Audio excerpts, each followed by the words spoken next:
All right, now, everybody. Quiet, listen to me. We're going to start a show. Now, some of you people have been with me before. You know it's going to be a tough grind, but we're going to have a show.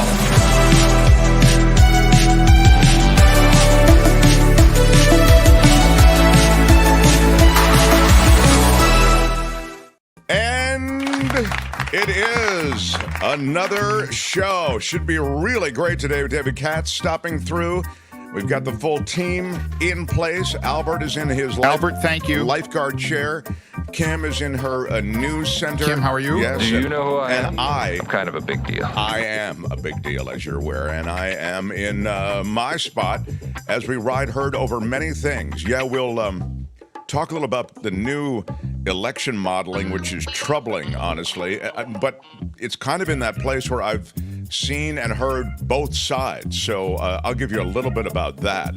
The aftermath, sadly, of that Georgia shooting, we will cover that a little bit because, sadly, it falls into a lot of familiar territory. But that said, I do think it has to be pointed out how insanely awful the governor of Georgia is on the issue of firearms and the loose firearm laws that there are in Georgia. Specifically, you can essentially, and this is something that he lobbied for, you can carry a firearm without any kind of background check on your purchase of that firearm in the state of Georgia. So you end up with a 14-year-old and a lot of other 14-year-olds with those deadly weapons, frankly. Spencer Jaffe, first into the super chat. Big shout out. Mark, can you bring drugs, less crime, and their senses back?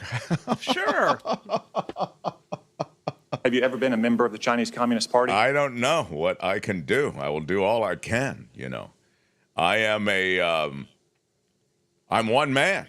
Admittedly, I'm an extraordinary man. Do you know who I am? I'm kind of a big deal. Point is, I'm the guy who can only be part of whatever good happens in this country. Jim Slayton with a $5 big shout super out. Sticker. Thank you. The super stickers and super chats are live. One of the great ways that this show is supported is through you, the home viewer and listener. $7 in honor of last weekday Giants game, says Cindy, and my mental health day of the year. Mm-hmm.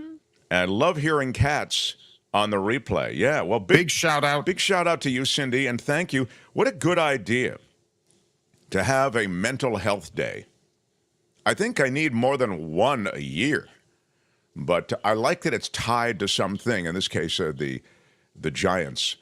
But it's a good idea. I actually, I'm going to make an action memo to try to follow up on that. My action memos are often ignored, but it's an action memo to myself. So what? I'll do work on that. Lucy McAllister, my favorite McAllister. Come on. So rude. Really, People over think and over Kim again. McAllister is my favorite McAllister, It's but the Kim, how are you? That's not nice. true. Lucy McAllister is my favorite McAllister. She comes through with a super sticker for 20. Big shout out. Yeah, sorry, Kim, but the reality is cold, and there it is. I blame you. All right. You can blame me if you want, Kim, but... I'm going to call your mom, and we're going to have a big talk about how your manners are lacking. Well, Yeah. Mom to mom. No. My mom would love to talk to you. Good luck getting off the phone. I'd rather you call her than the scamsters who have called her in the past. You know, she's been scammed, that poor woman. But I am, just for the record, and I just do need it, it's been one of those mornings, very busy. The Coachella Valley coffee is so good. This is the El Gato. Now, it's an espresso bean, but if you grind it a little bit bigger, it becomes a great candidate for French press, and that's what I have today. I have French press, so. Wow. Oh, my God, it's so good. It's a ones I know we're you're drinking. saying, why are you I killing went time at the top of the show with this stuff? vanilla Well, tea. Yeah. it's what we do, some housekeeping at the beginning, and I really do appreciate. Yes, the tea, and Courtney's drinking the cold brew. And I mentioned Coachella Valley Coffee again. If you do go there, and it's all fresh crop, that's the reason their beans are more expensive than the discount beans you're going to get on the internet. They are organic, they are hand roasted, and they're fresh crop. It's new crop.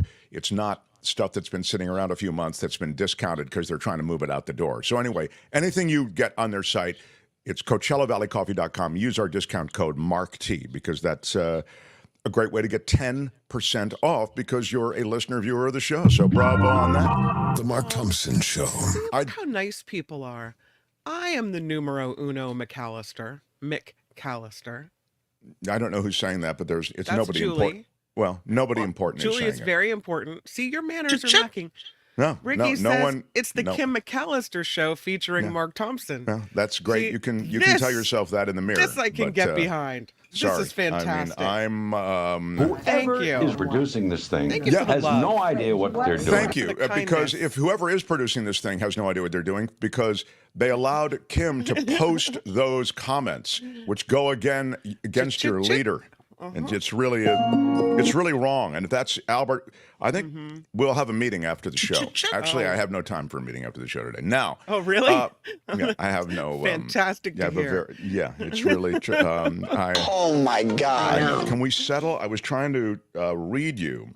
Oh, Before I get to some of the politics, some of the events, and if you'd like to get to those and you're watching in replay, then just skip ahead. I would. I do look with amazement on some of the comments. I tell you, I read the comments. I've told you, if after the show has aired on YouTube, I'll read the comments. Because it lets me know what people are thinking, and I like the dynamic and the back and forth. And I've received a lot of positive letters. well, show them, Albert. What do you have from yesterday, Albert? I sent you a couple of screenshots of comments. I'll work off whatever you've got. I have a lot. Let me see Yeah. which one I could start with. I have teacher Lori. Albert, thank you. Teacher Lori, I can never figure out because I like her. She does seem angry sometimes. Go ahead. What does that say? Let me just repull. My emails are in the background of that. Let me I just see. put this on. A Are separate you sheet. serious? Is the way it starts in capital letters with 3 exclamation points. I noticed that. Why do you give a flying F what other people think about your exclamatory phrases? That was when I was trying to figure out whether right on was still happening or not. Who cares? Say what you want. Teacher Lori, I'm hoping that you won't take this the wrong way. But I'm really glad I never had a teacher like you in class. I have a feeling she was an excellent teacher. I'm sure she was, but she's very, she really likes cracking the whip over me. I don't know what that is. I find that Yeah, to be refreshing. I was asking whether right on is legitimate. That I was doing a public service, Lori, and as usual, you turn it into a thing. You just crank up your blowtorch. All right. Yep. Mm-hmm. Lori is among the smarter and more incisive viewer listeners that we'll ever have on the show. Mm-hmm. And so her slices, They hurt. they hurt. Exactly, know. Kim. They hurt. I'm not gonna cry. I'm not gonna cry. It really does hurt me when the teacher is so tough on me. Gonna be okay, babe. Are you serious? In capital letters with 2 exclamation points and a question mark. Imagine All right, that Albert, in red Sharpie on a paper you handed in. God. It comes back and it has that on it, and you're like, She's tough. She's crushed. really tough. Put that coffee down. Exactly. With a- She'd be one of with those. a D Put plus that. or a C minus. Yeah. Mm-hmm. I want to ask Mr. Predicto whether teacher Lori and I are going to break up. Hang on a second. Mr. Predicto, will teacher Lori and I break up? Now is not the right time to tell you. Okay. Doesn't You're look good still for together. teacher Lori and You're me. looking We're still good. together for now, Lori. We're still together. All right, quickly, Albert, other comments, and then I will move on. Rick Trent, I wanted to recognize you especially because that was, they say, your first super on a live stream. We did recognize you yesterday, but we didn't make a big deal out of it. It really is kind of cool to have you in the mix. He said, nothing Trump does shocks me anymore, but the shamelessness of his supporters does. I'll play you a little bit from Liz Cheney. I just sent that to you, Albert. It's a short clip. I'm not a Liz Cheney fan. I'm not like everybody else where, oh my God, enemy of my enemy is my friend. I respect what she did, and I respect that she is standing up against the headwinds of the Republican Party, the new GOP, which is in the thrall of Trump. But that doesn't mean that I'm supportive of Liz Cheney. But with that lengthy preamble, I will tell you that she did yet again something courageous given her history, and that is she proclaimed to everyone that voting for anyone but Harris is a mistake, and that she will be voting for Kamala Harris, which is remarkable because it really is a person in Kamala Harris who doesn't line up with Liz Cheney very well anymore. But that, as you, Rick Trent says, nothing shocks me anymore, but the shamelessness of his supporters does. Thank you, Albert. Anything else, Albert, that I sent you or not? Because I got to move on. Yesterday, this is from Bruce. Bruce got angry at me because I've received a lot of positive letters. Yeah, again, Bruce got angry at me because I reprimanded Albert during the story about the guy running for governor who's a right-wing Christian nationalist GOP candidate who daily visited a porn shop for the late 90s and early 2000s, virtually every day. We know this because employees at that porn shop, which doesn't exist anymore, came forward when they saw that he was playing the Christian purity card, you know. But he's anti-LGBTQ rights. He's very Christian, you know. You get it. And look, we love our Christians, you know. We love our Christian, but we don't like to have it forced down our throats. My beautiful Christians, I love you, Christians. I'm not Christian. I was making the point. I love you. I was just doing the story, and every time I mentioned that he was frequenting a porn shop every day, we heard applause. And I said, Albert, please. And we did that. And then, yes, Bruce said, why speak harshly to Albert for playing the applause track? Either go with the joke and routine or don't. Considering the material you were covering, Albert was right. You were wrong. Good day, sir. Wow. Albert, how dare you? Well, Albert, I guess I do owe you an apology then, based on Bruce, that I shouldn't have reprimanded you for the. I wasn't really reprimanding you. Maybe I was. I stand corrected. All right, so I stand corrected. Moving on. My bad. What can I say? My bad. I'm sorry. All right, and finally, on the title of the show. Meaning the thumbnail that's there, the headline, if you want to think of it that way. Rant says, I've received a lot of positive letters. Well, the show title is again a Trump teaser, Mark. Of the last 10 shows, 7 have featured Trump as the primary draw. And this, in capital letters, in large part, is why Trump has a 70% plus chance to be elected in 2024. People can't stop talking about him. Yeah. 70% plus. That seems awfully high. Well, it's ahead of most of the mainstream polling, but maybe Rant, in this case, Rant wrote this on YouTube. Rant knows something. I don't discount Rant or anybody else on YouTube, Kim. That can be a mistake that you people in the mainstream media make. People can't stop talking about Trump, Mark, like a poisonous drug. Trump fills thoughts and all facets of the body politic. Well, first, I want to give you mad props for. Do people still say mad props anymore? Should we ask Teacher Julie? Do people say that? Teacher Lori? Teacher Lori, that's right. She would say, if you want to say it, and move on. Right. Anyway, mad respect to Rant for using the term facets of the body politic. I think that was very strong. The reality is that we are heating up 2 months before a formal election day, and for that reason, you are going to see a lot more about Trump. You're going to see a lot more about Kamala Harris on the front page of our YouTube channel. It is what we will do, and it also reflects, I think, a general interest. You're not wrong that Trump brings more boys to the yard. But I also think that Trump is serving up insane controversy. And you're right also if you're implying that some of that controversy is deliberate to make headlines. Okay, but I think we pretty much rotisserie Trump and, when necessary, the Democrats on a regular basis. So thanks for your comment, Rant. And again, congratulations. There's never been anything like this. Yeah. This might be my favorite comment of the day from Michael. Mark, I'm extremely angry with you, and I don't even know why. Wow. Well, that's... Which one do you use, Mark Thompson? It's a very... Can you let him finish, sir? Oh, yeah.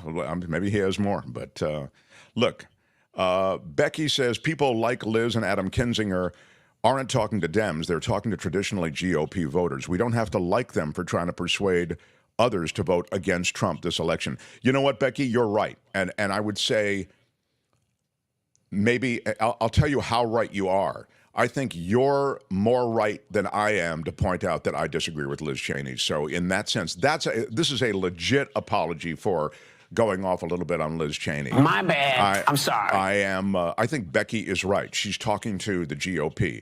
Do you have Trump being elected is all Mark Thompson show's fault? Yeah, exactly. This show has a lot of pull. I mean, did you single-handedly get that done? Yeah, apparently wow. That's not fake. I'm out That's in front. real. Yeah, thank you, Tom, keeper of the dings normally. All right, this is Liz Cheney on her vote and the election. Go ahead. Believes that we have the luxury of writing in candidates' names, particularly in swing states. Why and can't as I a see conservative, that, Albert, as she speaks? Is there a reason for that? All right, let's go back to the beginning, Albert. Hang on a second. Hold on one second, Albert. This is what I'm up against every day. The Mark Thompson Show. Albert, do you have the Liz Cheney clip now? Let's just, this is Liz Cheney speaking about her vote. Go ahead. Believes that we have the luxury of writing in candidates' names, particularly in swing states. And as a conservative, as someone who believes in and cares about the Constitution, I have thought deeply about this. And because of the danger that Donald Trump poses, not only am I not voting for Donald Trump, but I will be voting for Kamala Harris in this election. Well, there you go. So that's all I wanted to see. Thank you. Again, I think there's a lot of this, what Vanessa is saying. I respect Liz Cheney, but I don't agree with her politics. Sure. The expression of support for Kamala Harris that Liz Cheney is offering is reflected by a lot of formerly dyed-in-the-wool GOPers, right? I mean, Adam Kinzinger, sure, they're the high-profile ones. Probably Mitt Romney, although Mitt Romney isn't saying he's going to vote for Kamala Harris. But again, yeah, thank you. This is from Natalie. Liz Cheney needs to pick up the phone and give Meghan McCain a call. Meghan's father would be embarrassed over his daughter. That's a reference to the fact that Meghan McCain says, I'm GOP all the way, and and I'm voting GOP. I mean, that to me is among the more stupid things you can say. I mean, when you're just blindly voting for the R, then it is another level of stupid. And that's the only word that comes to mind. I mean, what would you like any other part of your life to operate that way, just out of blind loyalty? And blind loyalty to a GOP that's not your dad's GOP anymore. Mm-hmm. So, Meghan McCain, you're now pledging a vote to a guy who smeared your dad's military service. And your dad would never vote for Donald Trump. But I also think she's a headline grabber. I don't have a lot of respect for Meghan McCain, and it's hard for me because she sometimes is in on a show that I will do from time to time, and I just am so glad that I don't actually have to interact with her on the air. I think she's pretty much drunk on herself. That stint she had on The View inflated her sense of self, and I'm sure being the daughter of John McCain comes with it its own profile, political credibility. But what she's done now has really stepped in it, I think. Cheney would be good for a presidential commission on election fairness, but do not put her in a Harris cabinet, please. Exactly. It would depend on her cabinet post, but I think you'd find that you have divergent views from Liz Cheney on any number of things. Spencer Jaffe, Meghan McCain got shilled by The View show. Oh, is that right? I don't know what happened. She got, that propped her up, you're saying. Yeah. They became shills for her. I get it now. Yeah, very good. Big shout out to Spencer. Thank you for that. Anyway, that's a little... Big shout out. Lucy is cool, but Kim is still my favorite McAllister. I've moved on from that, so whoever put that up there... Finder hasn't added support for that with Siri. Yeah, very good. Wow, what? Yeah, that's the way I feel about it. Are we doing... Is this Mark Thompson sports betting now? Mark Thompson show picks Chiefs -3 versus Ravens over under 46.5. Edward Lee. Big shout out. It's about where the numbers should be. It almost doesn't matter what you take. You take the Ravens +3, you take the Chiefs -3. You're probably going to push the bet, is what I would say. And it's a Thursday night game that's historically low scoring, so they usually don't score that much in those games. The commish is the guy to ask on this. Albert, thank you. Yeah, very good. I was trying to rally a, and I think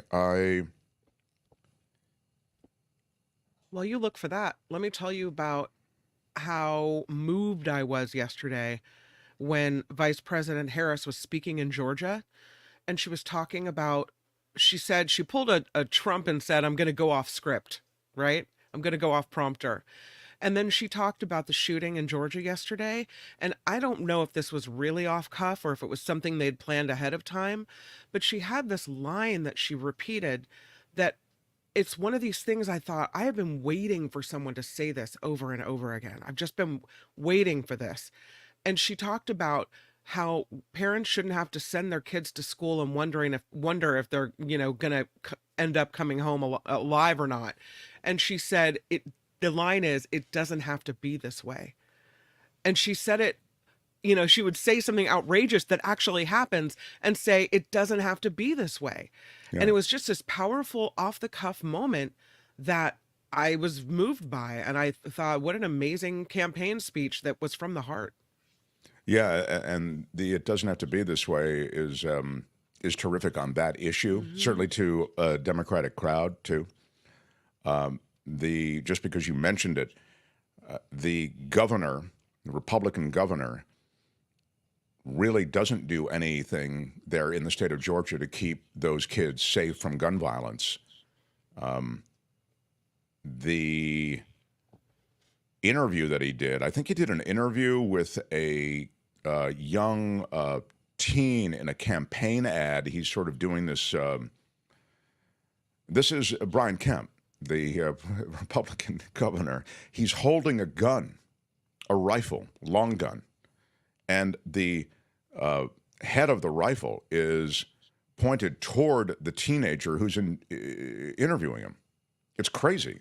I mean, I understand he's not pointing it, threatening it, but it's irresponsible handling of the gun to begin with. No, and it also reflects sort of the tone deafness of Brian Kemp in Georgia. Now, he signed a bill in 2022, Brian Kemp did, that expanded gun rights so that, as I was mentioning before, allowed Georgians to carry handguns in public without a license or a background check. I mean, it seems incredible. Long guns could already be carried in many places without a permit in Georgia. He has defended his agenda, which is anti-gun control. And after Georgia's public media reporter from the Giffords Law Center gave Georgia a failing grade on gun control, Kemp, I should say, wore a T-shirt, I think it was, didn't he? He said, "I'll wear this as an effing badge of honor," when he was talking about getting the failing grade from the Gifford Center on gun control. I thought he had a T-shirt made up, like, one of those, pry it out of my cold, dead hand type thing. Mm-hmm. There it is. Our Second Amendment right is sacred. I'll never back down from defending Georgians' constitutional rights. This is all about gun controls, because gun control advocates gave Georgia the grade of F. This is the 218th shooting at a K through 12 school this year. But I think it does bear note that in the state of Georgia, you pretty much can have at it when it comes to guns. And it does matter. And as I mentioned yesterday, the kind of twisted logic you need to do to somehow overlook the proliferation of guns in the hands of these teenagers who are going through all of the same crises that we all are familiar with as teenagers.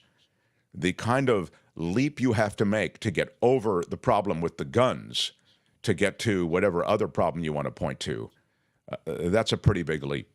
Yet the GOP does it. Yesterday at Petaluma High School, across the country from Georgia, the kids are talking about it. Did you hear what happened in Georgia? And so now there's high school kids across the country that are talking about this story. And when they talk about it, they're thinking about, could this happen here? And there's this level of anxiety raised across the country every time one of these things happens. I saw an average yesterday. I was reading a CNN story. We've had more than 300 so-called mass shootings, which is more than 4 people getting shot. So since the beginning of the calendar year, more than 300 rather. And that's an average of 1.5 per day. It doesn't have to be this way, to coin Kamala Harris. Yeah, it's alarming. It's alarming. Will you just off point send that link to Richard Greene? Oh, yeah. If you'll go check your email, you'll see it. Sure, I wanted to bring him on briefly. He is familiar to our listeners and viewers. Richard Greene, the civics dean, a remarkable mind on politics and also as a political consultant. I'll take his temperature on where the race sits, but he believes the race is not as close as current polling would reflect. He also has an interesting take on undecideds that are oftentimes talked about in critical ways when it comes to handicapping the outcome. So we'll get him on in just a moment. There was something else that I wanted to get to, and believe me, by the way, we've got David Katz, the terrific former federal prosecutor. He's coming up in the second hour. We'll ask him about the Trump case.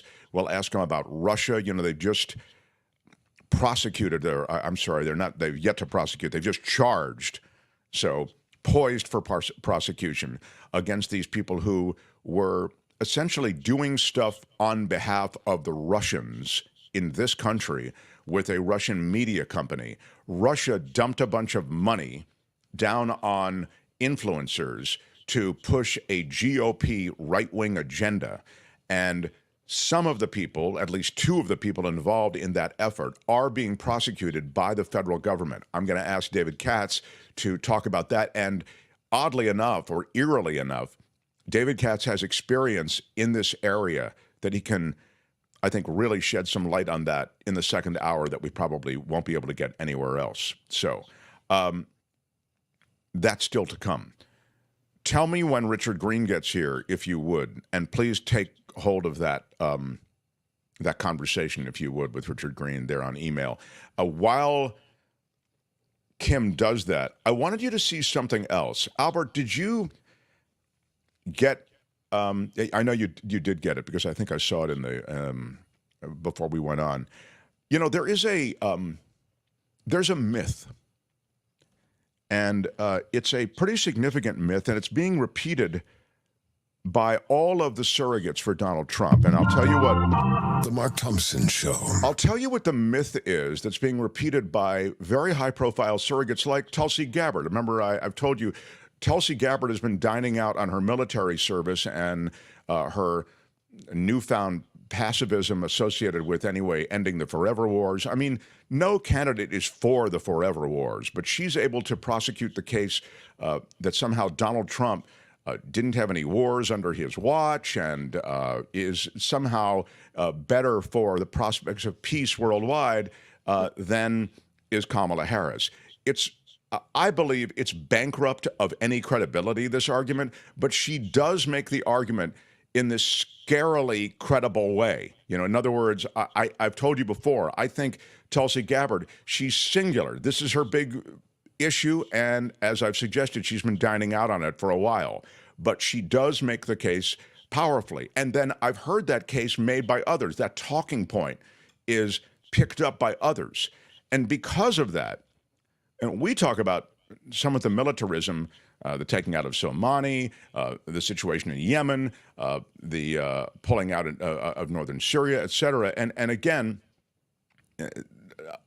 we touch on it from time to time, but we've never made the case, to be truly honest about it, as powerfully and as specifically as Mehdi Hasan has made it. Mehdi Hasan makes this case. It's not long, but I'm going to let it run, most of it, and you can hear, and he just, I think, dismantles this myth about Trump being better on the military and not getting us into wars. Trump couldn't wait. He had his trigger finger on a lot, couldn't wait to use his military power and strength as president. Here's Mehdi Hasan to take apart the myth that is associated with Donald Trump's presidency. I keep meeting people in left-wing circles, in Muslim circles, in Arab American circles, who tell me that they're voting for Donald Trump because he isn't a hawk. He didn't start any new wars. He killed fewer Muslims than Democratic presidents do. This argument is doing my head in because it just isn't true. It's total nonsense. So when it comes to Trump and war and killing Muslims in particular, it's time for a debunking. Number one, he didn't start any new wars, they say. Well, it's not like he didn't try. We just got lucky. In his first year in office, he picked a fight with nuclear-armed North Korea. He called Kim Jong-un Little Rocket Man, called him short and fat, and threatened him with fire and fury. Trump's own Homeland Security officials were so shit scared that he'd start a major war with North Korea that they had multiple meetings to prepare for a nuclear attack, a North Korean nuclear strike on American soil. In his last year in office, Trump illegally assassinated Iran's top general, Qasem Soleimani, via a drone strike. And the only reason we didn't have a full-on war with Iran is because the Iranians chose to show restraint and not respond in kind. Had Iran, say, assassinated General Mark Milley, America's top general at that time, we would have been instantly in World War III as a result of Trump's actions. Let's be clear about that. In fact, Milley says Trump wanted to attack Iran after he lost the 2020 election. Trump also reportedly wanted to attack Venezuela. And now for his second term, he's considering airstrikes on Mexican soil. How's that for a new war? Not far away in the Middle East, but on our own southern border. By the way, this very specific and annoying claim that he was the first president to start no new war, that's just not true. Former President and Nobel Peace Laureate Jimmy Carter would like a word. And look, this whole not starting new wars thing is a distraction from the fact that Trump expanded and escalated pretty much every war that he inherited from Barack Obama.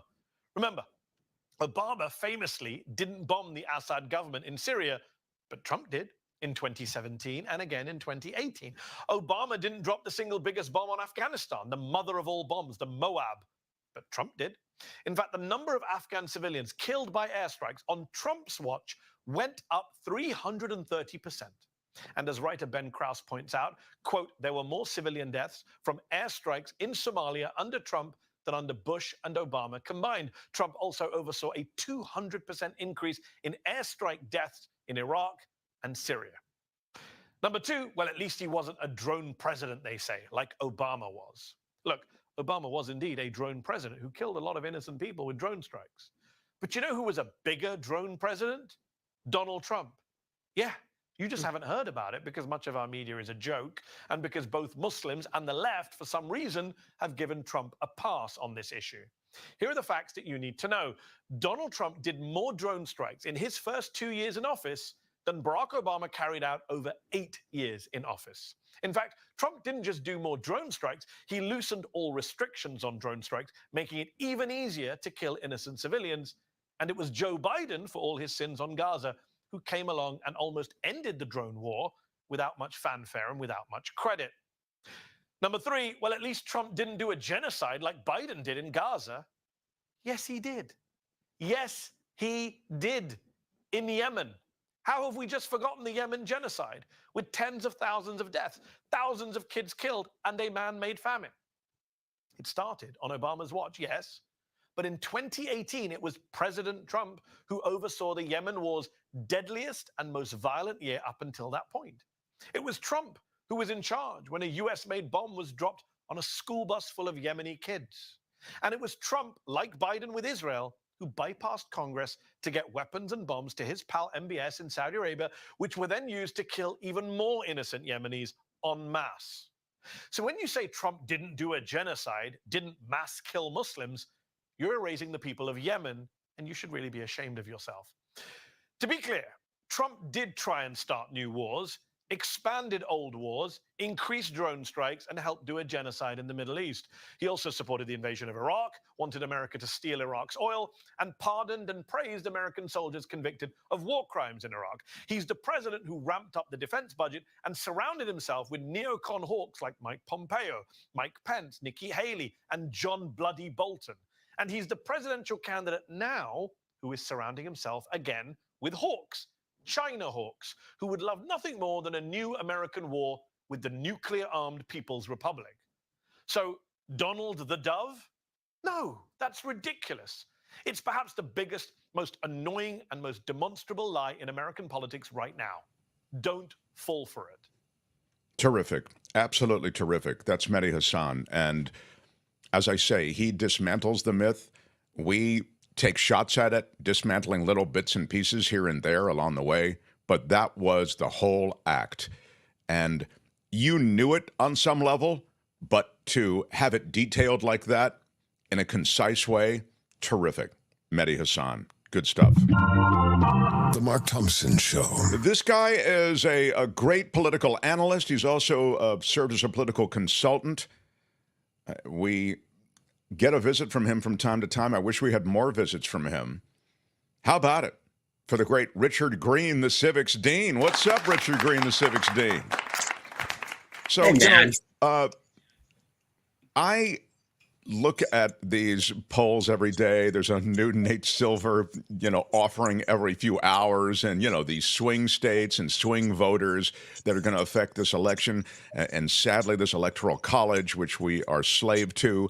And honestly, there's really more heat than light. It's obviously a dead heat. But you said something that really got my attention, and it was associated with the outcome of this election. And you have a pretty good feel for things. I wonder if you could share some of those thoughts with us right now, Richard. It is always great to be on with you. You have my number. If you're missing me, if you want me to come on, just call me. I'm back. I went to the DNC, and then the natural next thing is I went to Burning Man, and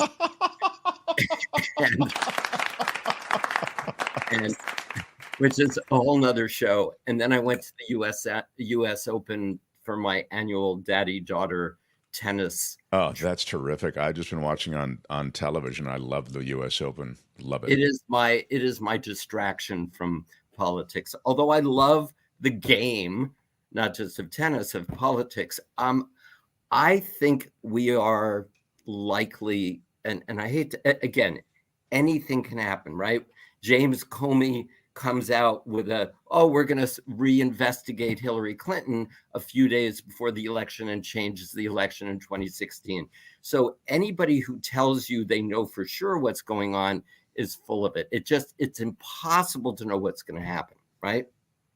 That said, as of today, I am pretty certain that Donald Trump is going to be our next president.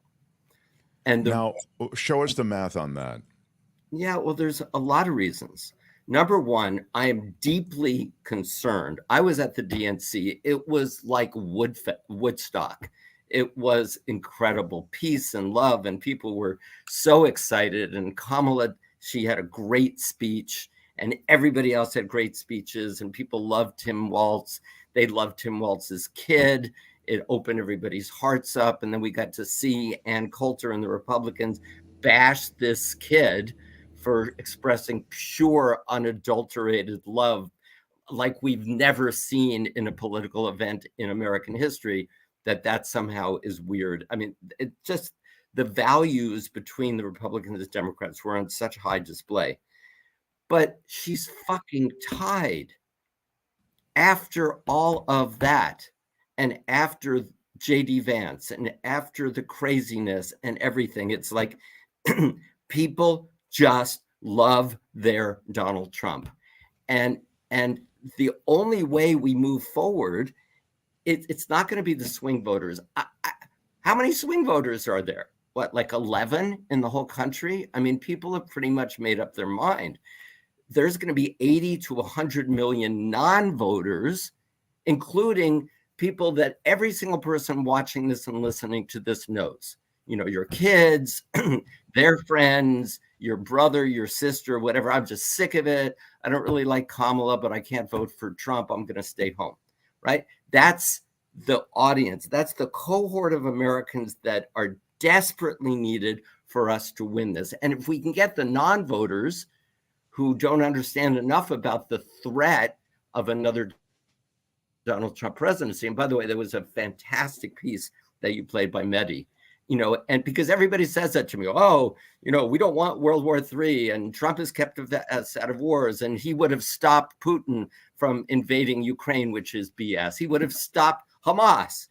Donald Trump has a lot of sway with Hamas, apparently. He would have stopped Hamas from attacking Israel, right? So all of this, but people buy it because Donald Trump, as I've said on your show so many times, Mark, is the Michael Jordan of con man in the history of the world. He's just so good at it. And rational people like you and I look at it and go, how can anyone believe it?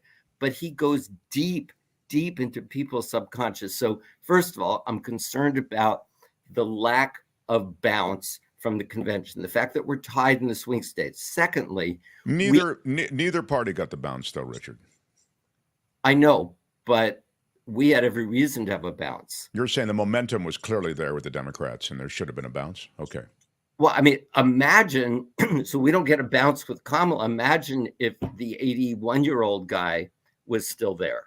Right? Sure. No, of course. But she has pulled, I'm glad you mentioned, because she has pulled even from where the 81-year-old guy was. And the, a million more people, I think it's not a lot, maybe a little north of a million more people saw that last night at the Democratic National Conventions. I mean, you can see how there's a curiosity factor and maybe an enthusiasm around the Democrats. And, I'm a pessimist, so but I do think, you have to acknowledge that she's got some heat. She does. And I think my 95-year-old mother, who and, she does TikToks that do way better than mine on my @CivicSteen TikTok page. She said Kamala will rise to the occasion. And she has. But here's the problem. We have 2 months exactly from today.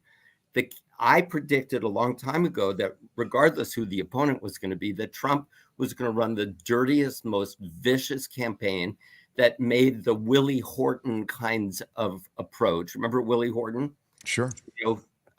That against Michael Dukakis, totally based on sexism. She's a woman. She's this short, incompetent, not strong, Asian Black woman, right? And he's going to pound that. So we have not seen the impact of that, right? Also, we have the Bobby Kennedy factor. Let me share the math with you on that, because people, I think, are misunderstanding this, right? So let's say Bobby Kennedy were to get 5% of the 5 million voters in Georgia, right? So what is that? 250,000 voters, okay? He was going to get those 250,000 voters, but instead, because he's advocating and endorsing Donald Trump, let's say 75,000 of those 250,000 people that were going to vote for Bobby and waste their vote turn and vote for Trump. 75,000 more than turn and vote for Kamala, for example, right? Georgia was won last time by 11. So Bobby Kennedy, Georgia was, say it again, Georgia was run by, that's 11,700. You can go ahead. Say it, though, completely. You dropped out for a second. 11,779 votes. That's why Trump said, I just need 11,780 more votes, right? Just find me those votes, right? So a tiny, tiny, tiny shift from voting for Bobby Kennedy to voting for Donald Trump, especially when you have that insane, crazy man, Elon Musk, doubling and tripling and quadrupling down on Donald Trump. You know, there's just a lot of energy and movement in that direction. And then, quite honestly, I do not think we're properly factoring in the fact that when people go to the polls, and it cost Hillary Clinton the election, and Hillary Clinton was white, and she was stronger in many ways as a candidate than Kamala. When people have to decide on who their alpha leader is, that's going to keep them safe. And that is the core Maslow's hierarchy of needs decision-making process that goes in on a subconscious level when we vote. I think that they're going to get nervous and they're not going to be able to pull the trigger. And then the last thing is my Jewish brothers, my Jewish friends who are very pro-Israel, and I'm very pro-Israel, but they do not believe Kamala is pro-Israel enough, even though she has a Jewish husband and she's been very clear and she was great in the convention. And they think Trump is awesome on Israel. And there are enough Jews who are otherwise Democrats who are going to shift, in my opinion, to Donald Trump in Philadelphia and Milwaukee and Phoenix and Atlanta to cause a real frickin' problem. So I am concerned. So that's interesting because when you stitch together those constituencies, you do end up with perhaps the narrow margin that you need that you referenced in some of these swing districts and swing states. The turnout operation and the voter turnout is something that you point to as well. Doesn't Kamala Harris have and I find myself in this odd position because people know I'm sort of a pessimist and I kind of find myself damping down what I think is a little bit the over exuberance that people feel around Kamala Harris because there is so much momentum because I think it's in denial of the facts. But I have myself in this odd position with you here of having to talk about Kamala Harris and her ground game as something that really is a positive. So when it comes to turnout, which you've identified as so very important, can't we point to Kamala Harris's ground game in swing states, Richard Greene, that will actually be a favorable variable and asset to her in terms of favoring an outcome in her favor? Yes. And I'm also, as I shared with you this morning, I'm launching the first ever national presidential elections celebrity civics challenge, because it's one thing to go knock on people's doors or to send them emails or to send them videos. But if the messaging is not solid, then you have limited impact. So for example, I think there are a couple of core messages, and I want to ask you the difference. Number one is if you care about reproductive rights and you're like waffling, do I vote? Do I not vote? Do I vote for Trump? If you really strongly care about codifying Roe v. Wade into national law and restoring reproductive rights for all Americans, only one presidential candidate will sign that bill. We just have to be very clear. These are very clear binary choices. Only one presidential candidate will sign the Women's Health Protection Act and restore reproductive rights, and that is Kamala. Only one, on the other hand, will sign a national abortion ban. And if you don't think Donald Trump is going to be presented with a national abortion ban if they also keep the House and flip one more seat in the Senate beyond West Virginia, then you're smoking crack, right? So we need to present very clear civics lessons in terms of the binary choice. But can I do a little quiz, a test for you on some messaging? Yeah, but I before you do, I want you just to talk to some of our listeners and viewers who have messaged. One is D. Elliott. Polls are a very, very, very small percentage of the voting population. I think we spend too much time focusing on them. Didn't mean anything for 2016 when Hillary was way ahead, did it? That, I think, really is a cautionary tale, D. Elliott. Thank you. I mean, the undercounting of Trump votes in 2016 and 2020 That's another way in which these polls can really underestimate the power of Trump. But what about polls generally, Richard? So, listen, I think polls are better than nothing, especially when you're looking at trends and you're looking at a whole bunch of polls, right? This average of a whole bunch of polls. But then again, if we look at 2016, yeah, Hillary was way ahead. And then, as I said before, my friend James Comey came out and completely destroyed her last minute momentum. So anything can happen like that. But I'm basing my pessimism, and again, I am so, and you know me, Mark, for a long time. Well, you're obviously, you want Kamala to win. There's no question of that. Well, and I'm very glass half full, and I'm very optimistic, and I still think 2 months is plenty of time. I don't want just victory. If we have a small victory, this is going to be in the courts until probably January 19th, if we're lucky. And oh, by the way, if it's tied 269, we could end up literally with J.D. Vance as our president being sworn in on January 20. That's a whole nother civics quiz.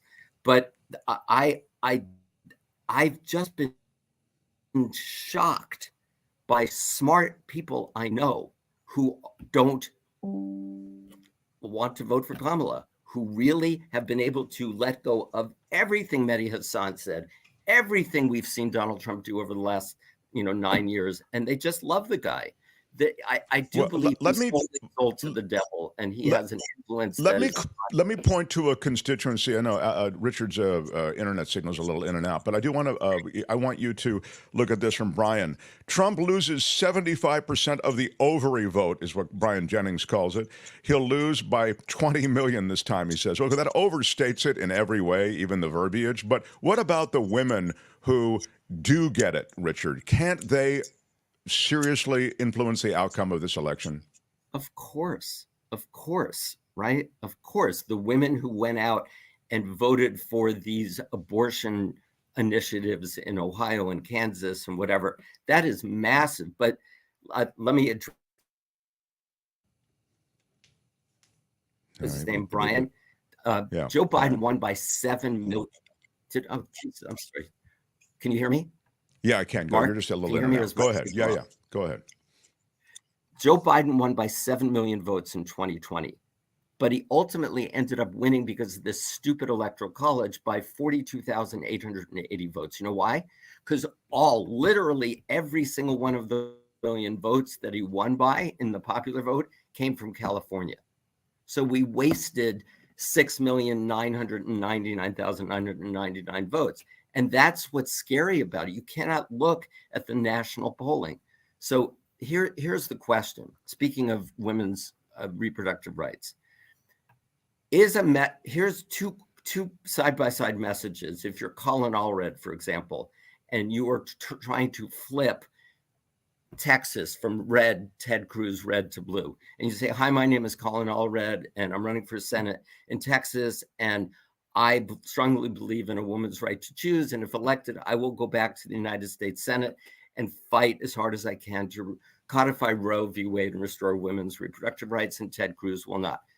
That is option number one. What I've been begging the Democratic Party to do, and every candidate, including Colin, is the following. You tell me if there's a difference, and I'd love to hear from your listeners. Hi, my name is Colin Allred. I'm running for Senate in the great state of Texas, and I strongly believe in a woman's right to choose.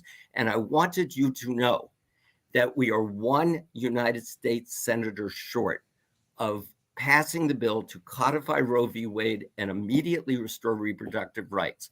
I will go to Washington and be that one vote. My opponent, Ted Cruz, will not. And that's a terrific message. Terrific message. I don't know what messages get traction in different places and different races. For example, you're talking about Texas. Maybe that will be a message that gets traction. It certainly should be a message that gets out there. But what issues motivate voters at the end of the day? I think that's a really important thing when it comes to talking points and messaging. And you know this better than anyone because you're kind of the guru of messaging. But do abortion rights drive Democrats to the poll? Will immigration and crime break through to Republicans in the suburbs who might actually consider the move to Kamala Harris? I mean, these are, issues that all, I think, track differently with different amounts of popularity in different states. Right. So you go for an MRI and they slice all these different images.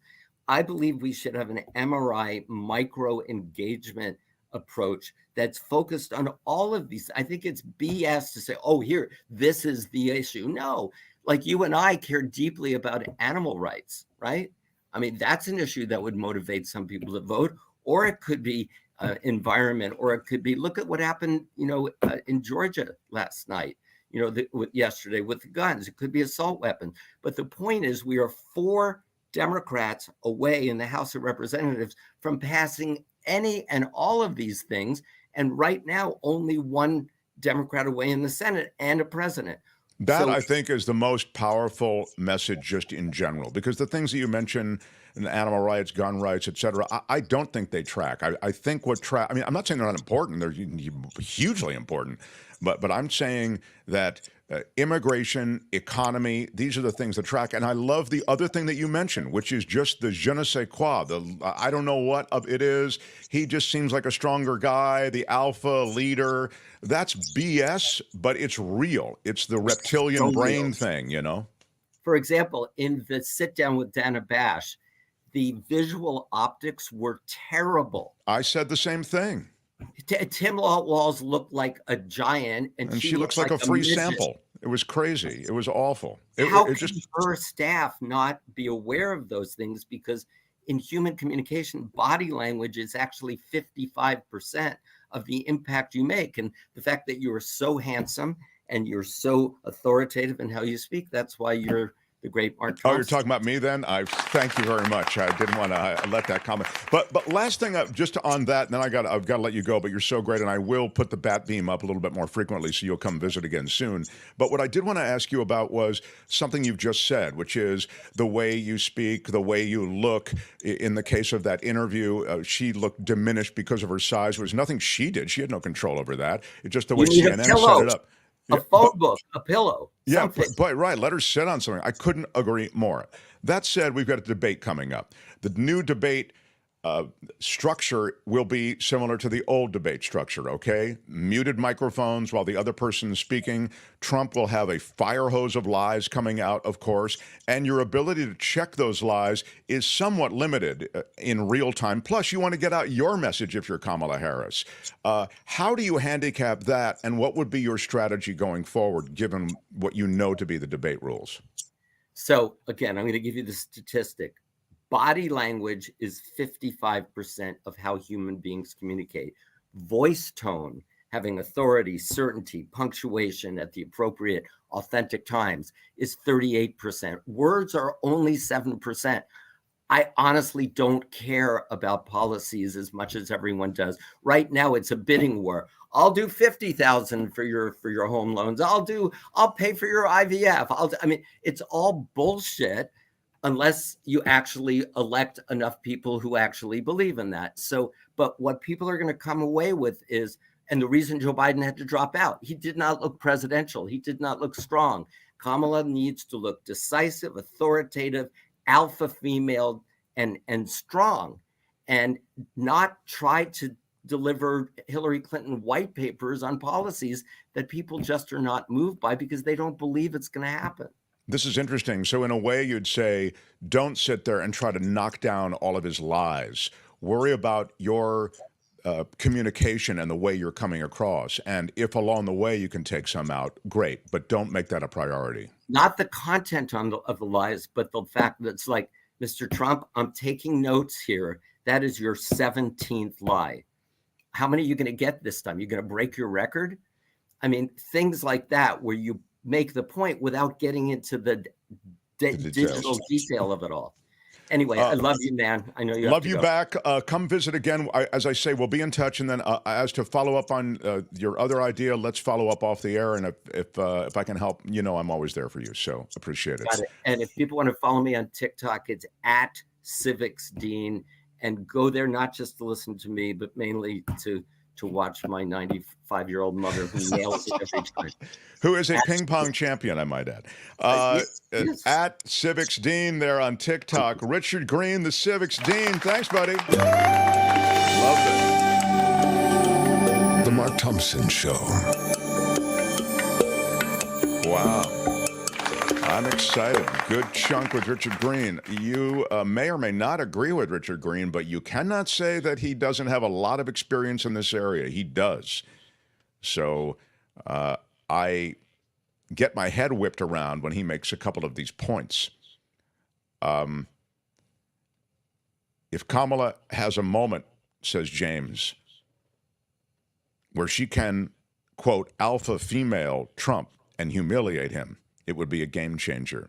Yeah, I feel a little bit about that, like you handicap a football game and say, if the 49ers can get a turnover early on in the first half, it could set the tone for them dominating the game. Turnovers happen. Turnovers happen as a result of your team putting pressure on the other team, but you also have to be favored by the fates in the right moment to get a turnover. A timely, crucial turnover. So, again, Richard said, and I know I see this, very depressing, says Ren. On one level, it's depressing. On another level, I thought, well, he made the point. You've got 2 months. You've got 2 months to do some of these things, to communicate, to integrate some of these notions about votes in Congress and about GOP agenda. You have time to make these points. So it's not panic time. It's just a time to be greatly concerned. And the other thing I would say, I just wanted to raise your spirits, which, as you know, is an odd position for me, is I would say you're in a much better position, Democrats, than you were with Biden in there. With Biden in there, it was a slow walk of the plank. You are not in that situation here. You have a chance. You have a legitimate chance to win. So I would focus on that, and I would get on to some of those things that Greene and others point to. Now, Albert, what's going to happen here? Do I have time for news? Yeah, let's do a little bit of news here, and then we might have to cut it short when David Katz gets in, but we could fit in a mini news here. We have David Katz, the former federal prosecutor, now working the defense side of the table. He is used across the English-speaking world, viewed for his analysis as almost without peer. You'll love him if you haven't met him yet. You've got to hear his takes on any number of things, from Trump to the Russian operatives to everything going on in the world of the law. We'll get to that next. Smash the like button like a boss. It with your iron rod. Yes, smash it hard, baby. Give us a thumbs up. Costs you nothing and helps us in the world of YouTube. Kim's News and then Katz next. Mark Thompson Show. The Mark Thompson Show.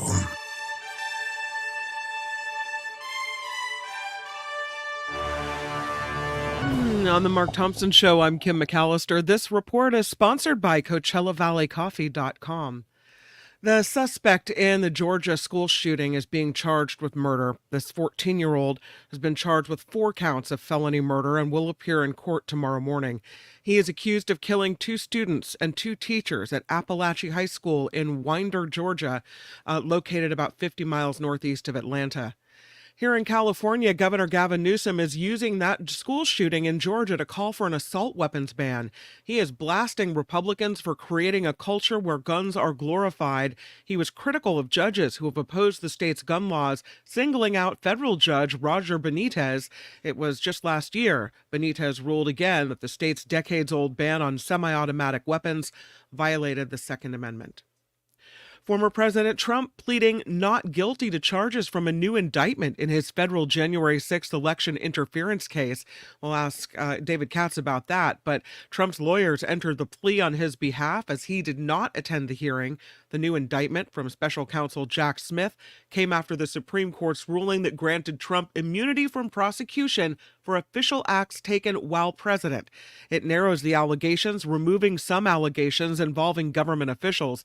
The case is not expected to go to trial before November's election, so the delay tactics seem to have paid off.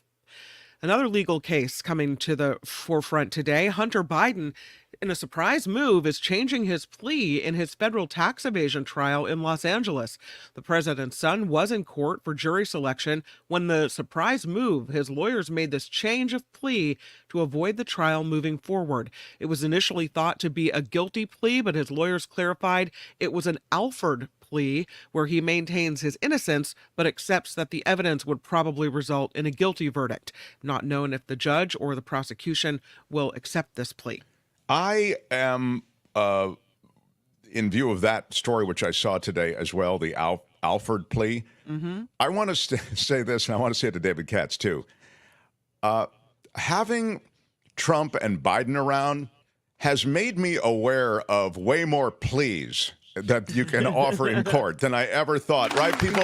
We're now legal experts because of Trump. I thought it was guilty, innocent, and that nolo contendere thing. I thought those were your three options. That was it? Now No. I find out there's an Alford plea, and you can do all this stuff to delay the actual trial. It's unreal. Yeah. So That's why you need David Katz on your side. See, he plea. knows all this. Yes, the So Alford plea. that apparently means that I think there is the evidence to condemn me or, find me guilty. But, right. yeah, But and I we'll didn't talk do to it. David about it. Yeah. David is here, so I just want to let you guys know. Okay, I'll wrap it up then. Russia says it will retaliate against American charges that members of the Russian media are trying to influence this election in the U.S.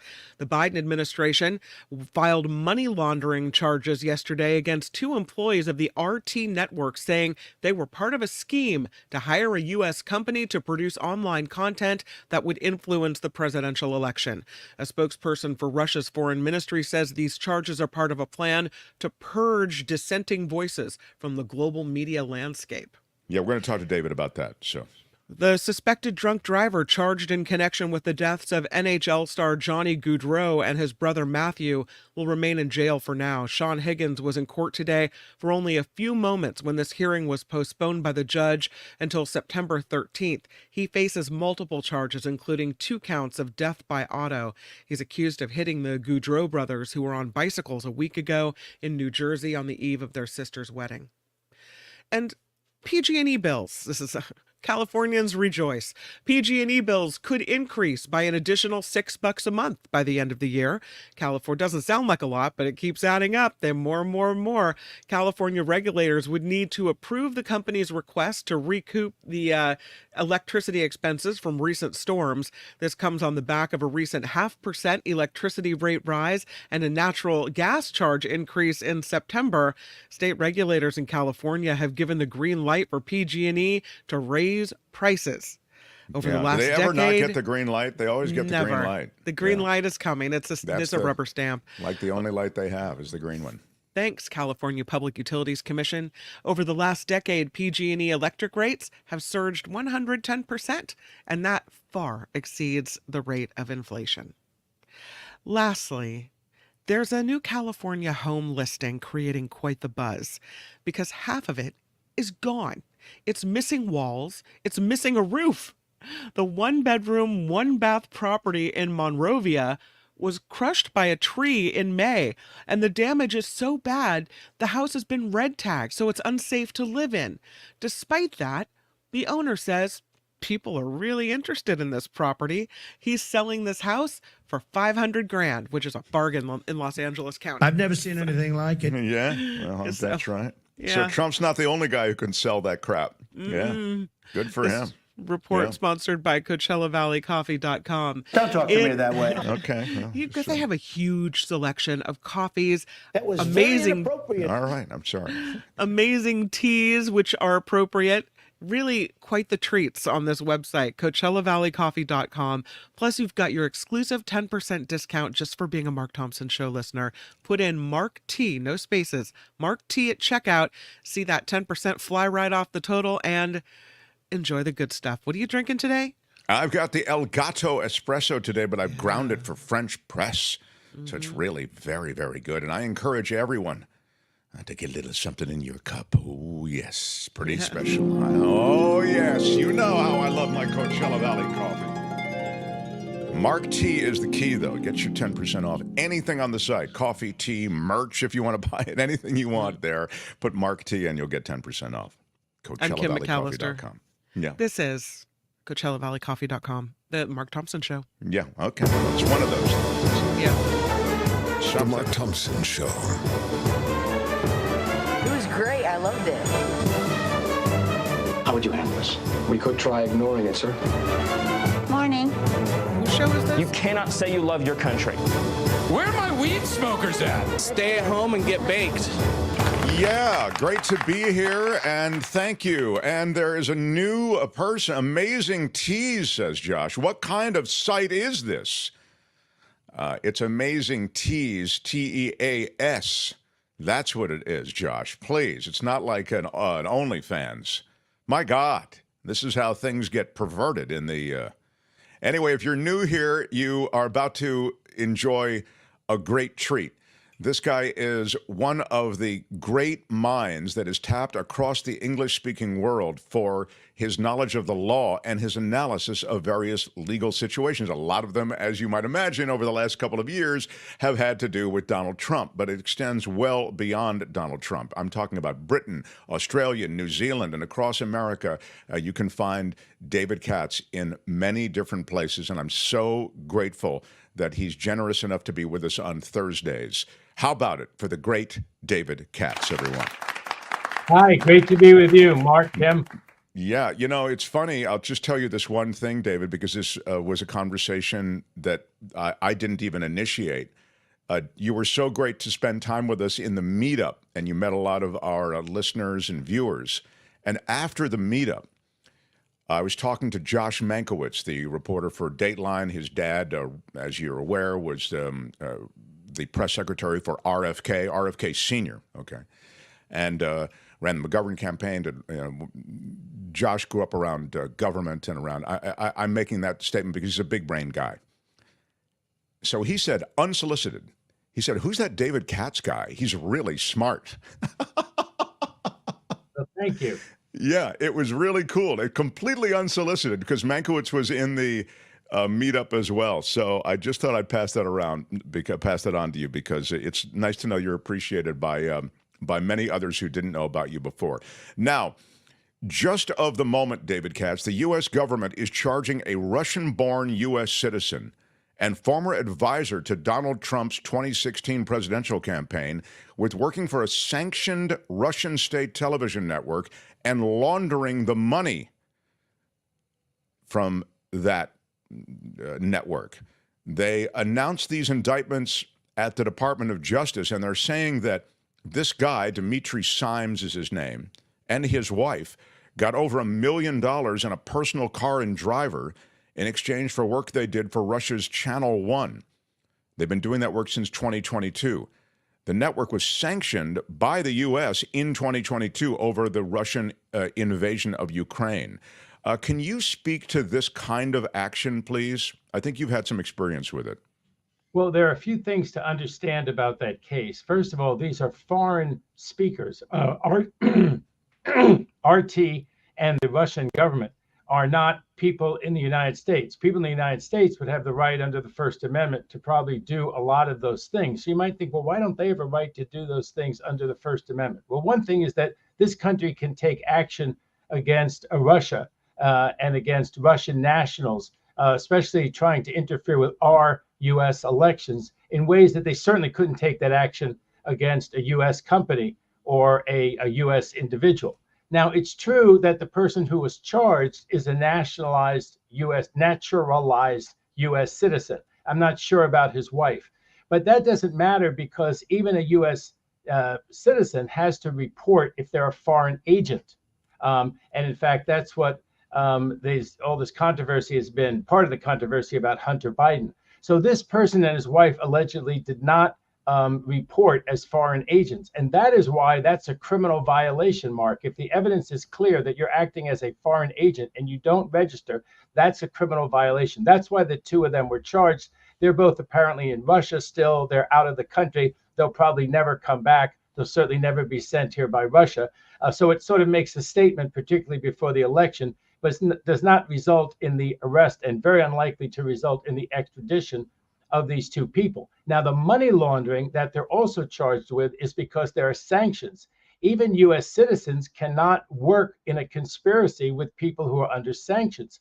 So if someone says to me, David Katz, you're a great communicator, okay? We want you to accept a couple of $1 million from some Russian oligarch who's under sanctions. I may be conspiring to violate the sanctions law. That's the gist of what these people, I think, were charged with. And there's also another charge that's forfeiting or seizing some websites that are basically bots or whatever you want to call them for Russian propaganda. Again, could a U.S. citizen or company do that? Maybe, but these are foreign actors and there's laws against them interfering. So anyone who says, and probably RT will say, oh my God, the First Amendment is under peril. How can this be happening in supposedly the great land of liberty and freedom, America, which loves the First Amendment? This does not violate the First Amendment. And on top of that, at least it doesn't appear to. On top of that, there's over $1 million involved. So basically, they said to this couple, supposedly, you take over $1 million, we'll buy you a very nice house in Virginia,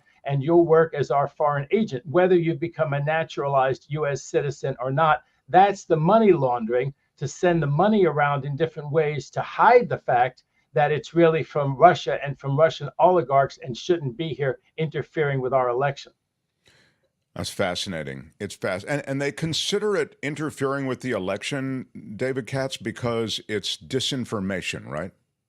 It's disinformation. And again, people might say, well, can't they send out any disinformation that they want to? No, not in this context.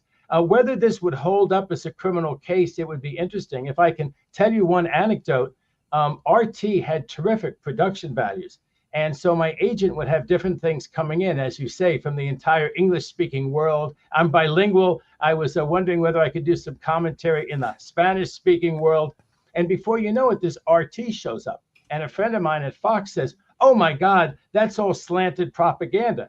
I said, that's fascinating coming from a contributor at Fox. Thank you for sharing that with me.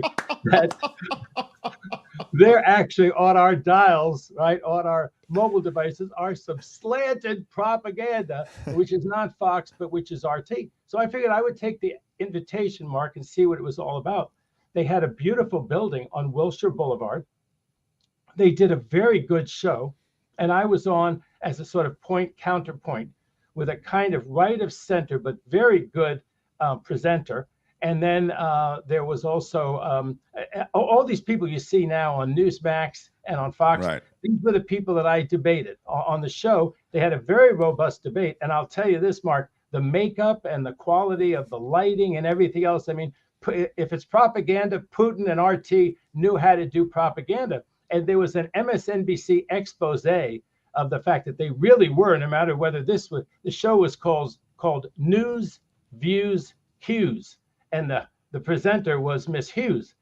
News, Views, Hughes. No booze. That would have gone in no there too. Booze, News, no Views, booze, and so Hughes. Kick around all these issues. It was really a debate worthy of that Buchanan, I forget who used to debate on radio. But it was a vigorous intellectual debate. It was good. Of course, one of the reasons they wanted it, Mark, was that the next show would be pure propaganda about how Ukraine was at fault for all the tension with Russia.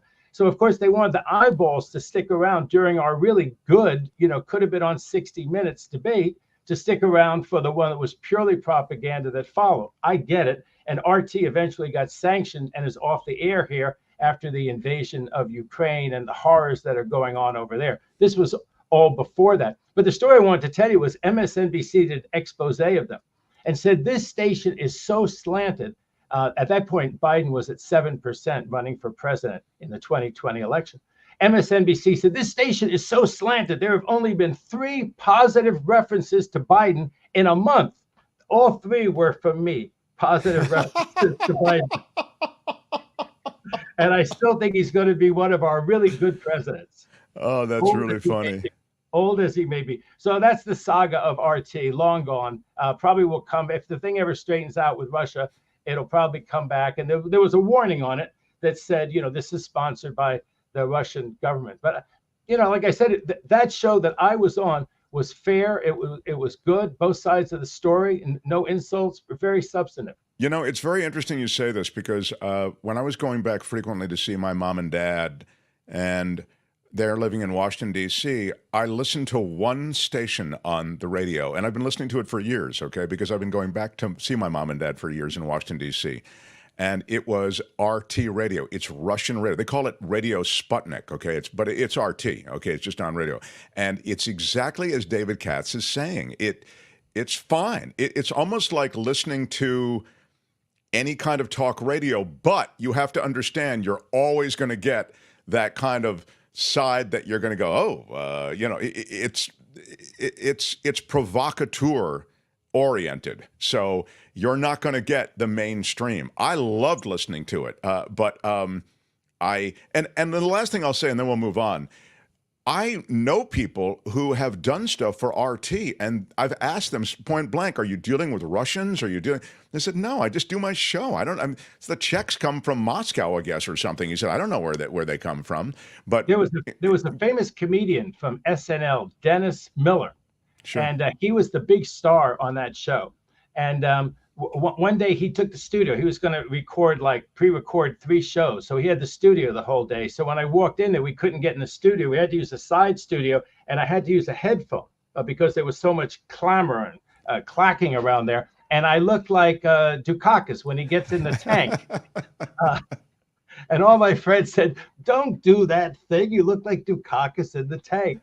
So it was, it was the funny thing, Mark. It was like any other show, except our show was better. I can tell you for real, our show was better. We had a really good, we're talking about Buttigieg one day. And this right winger says, "Buttigieg's not ready to run for president. The head of my homeowners association has more people under his sway than what little town in Indiana is he supposed to be the mayor of?" You know what I mean? Sure.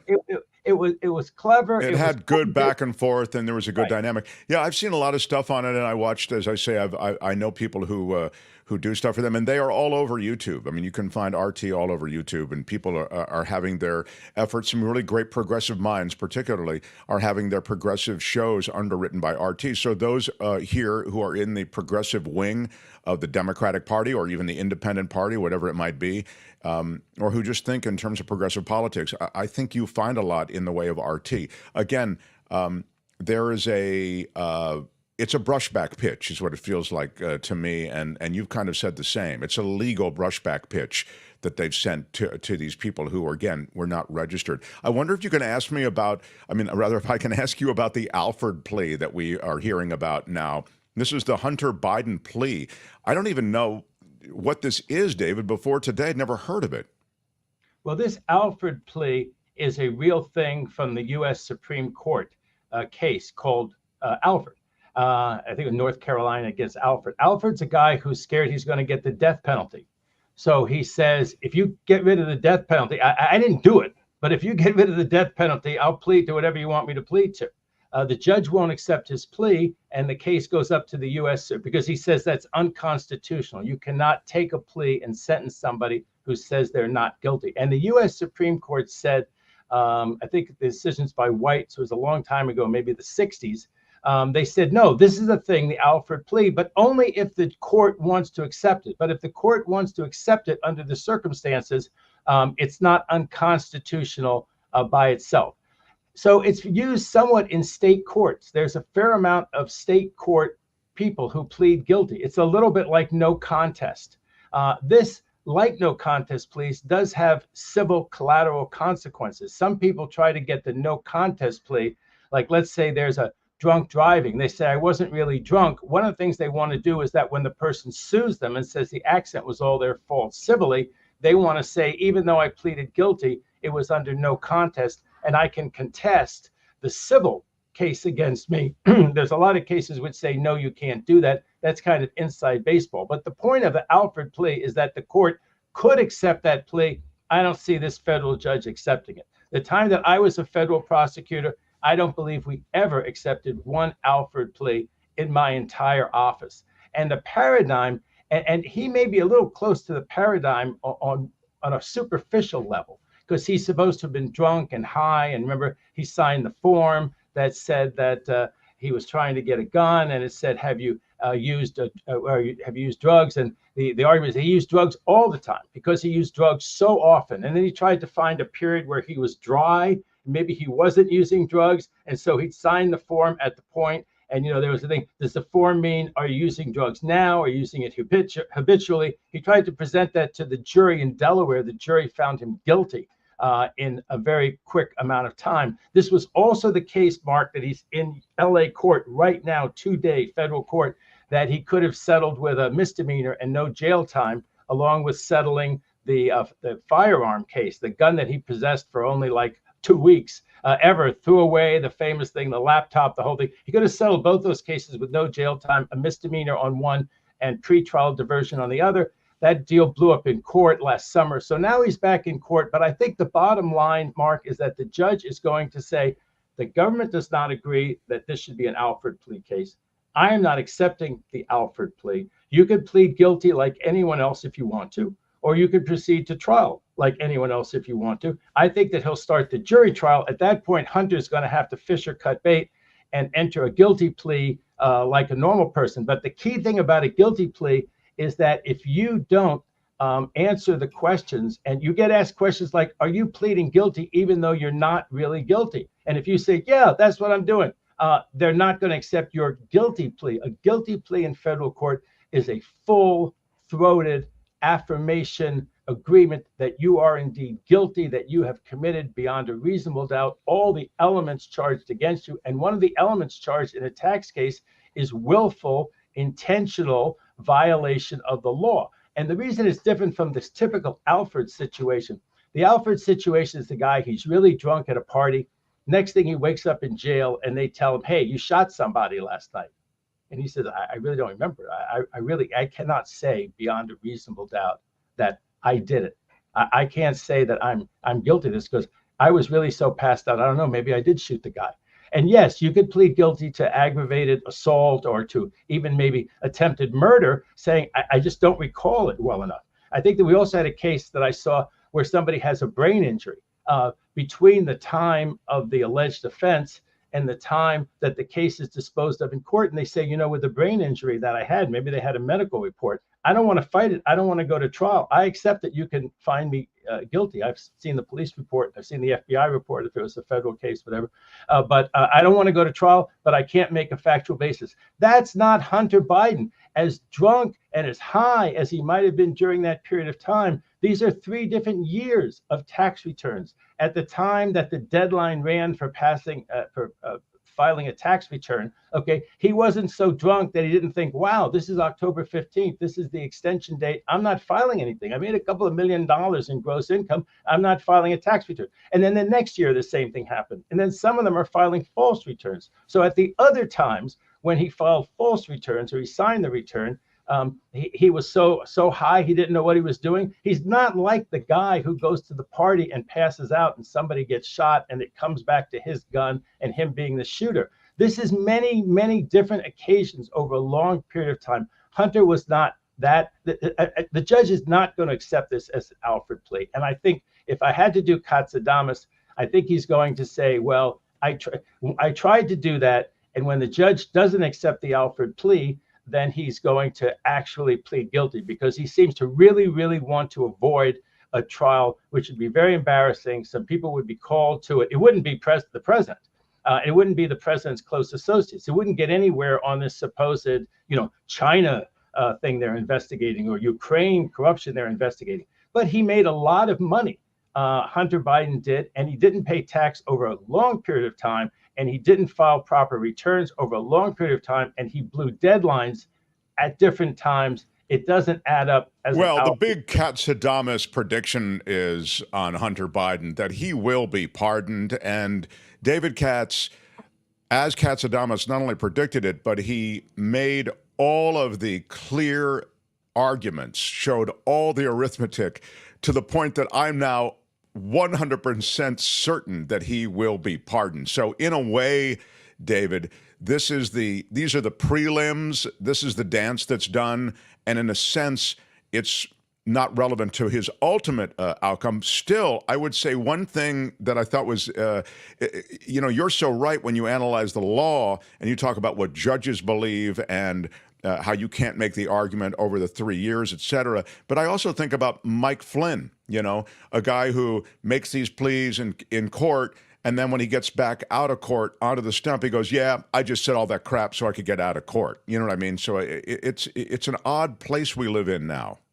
That's why the federal courts and federal judges are so insistent on, if you don't plead guilty and really acknowledge your guilt, we have the fairest trial system in the world. You can go to trial and you can make the government have to prove your case beyond a reasonable doubt unanimously to all the jurors. But if you want to plead guilty and get out of that system, you can't play me. It seemed, this is the former federal prosecutor in me, but it seems like playing the system to go into court, and you walk out of court and say, I am as innocent as the day is long. My dump truck criminal defense attorney told me how the system really works. It's all rigged. I had to plead guilty, but I'm as innocent as the day is long. Meanwhile, you just told the court half an hour before you walked out and held your press conference that you were, quote, guilty, or you didn't contest the charges.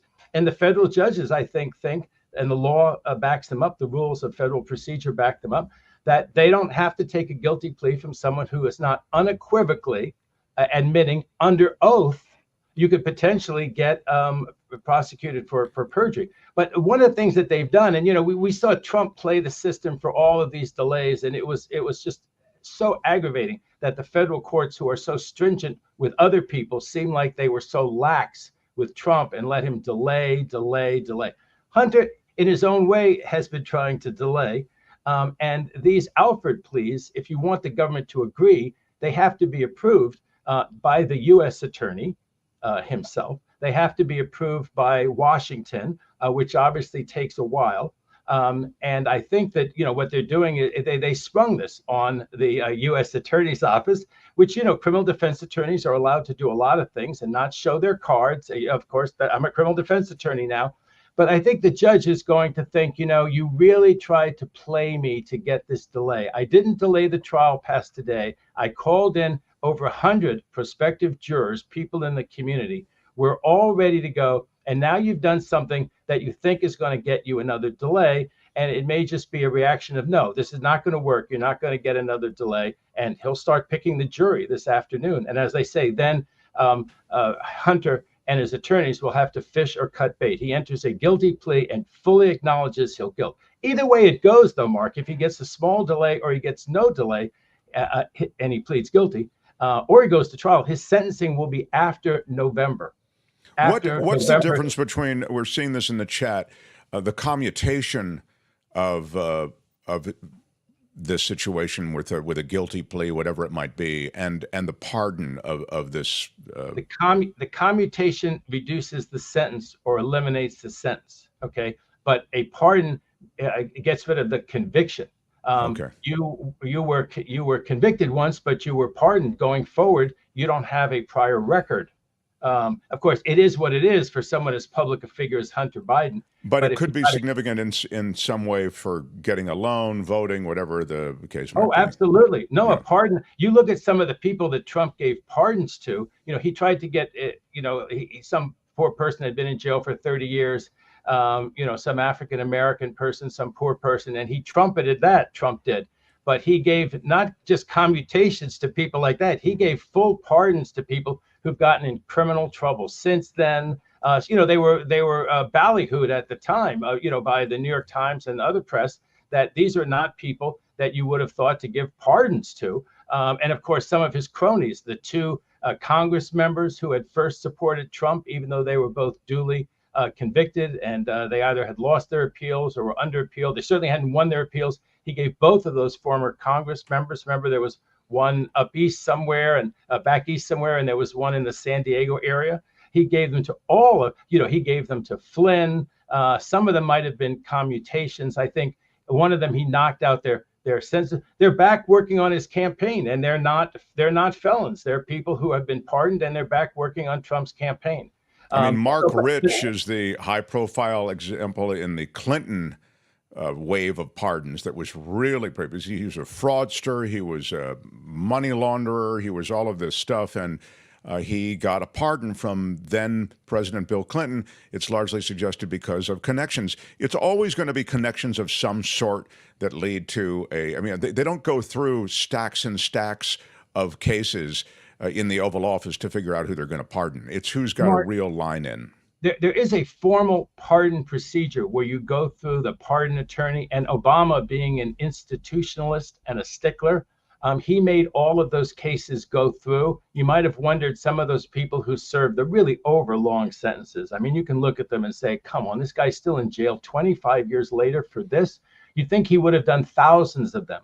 But Obama didn't want to do thousands of them. He wanted them to do one by one. And so he did a lot fewer of these commutations or pardons than he could have. As I say, he was an institutionalist. A lot of Trumps didn't go through this pardon process at all. I mean, some of them, Alan Dershowitz was involved in some of them, the lawyer who represented Trump in the Senate trial of the impeachment. And then Alan Dershowitz says he was misled. He wanted to apologize. He didn't really mean to advocate for some of those people. I think some of the names were from Giuliani. I think they were friends of Giuliani that Giuliani tried to push through there. There were people who took a lot of money to work on these pardons, and they said it was a legal fee. That they spent hours and hours and hours, and you wonder how many hours and hours. There hasn't been a lot of transparency with some of them. What were all these hours and hours of hours that legal work that you did, or was this just you're a friend of mine, I want to scratch your back, I'm giving a pardon to your buddy, to someone like Giuliani. I'm not in a position to accuse anybody of anything because there has not been much transparency about some of them. Well, Giuliani himself, it was widely reported, was trying to sell pardons. I mean, again, he might have actually done it. He might have said it, in a drunk moment at a bar. But it was more than just one moment. It was reported through multiple sources that Giuliani was saying, "Hey, I can get you that pardon if you, or at least take a shot at it." I wanted to ask you about the.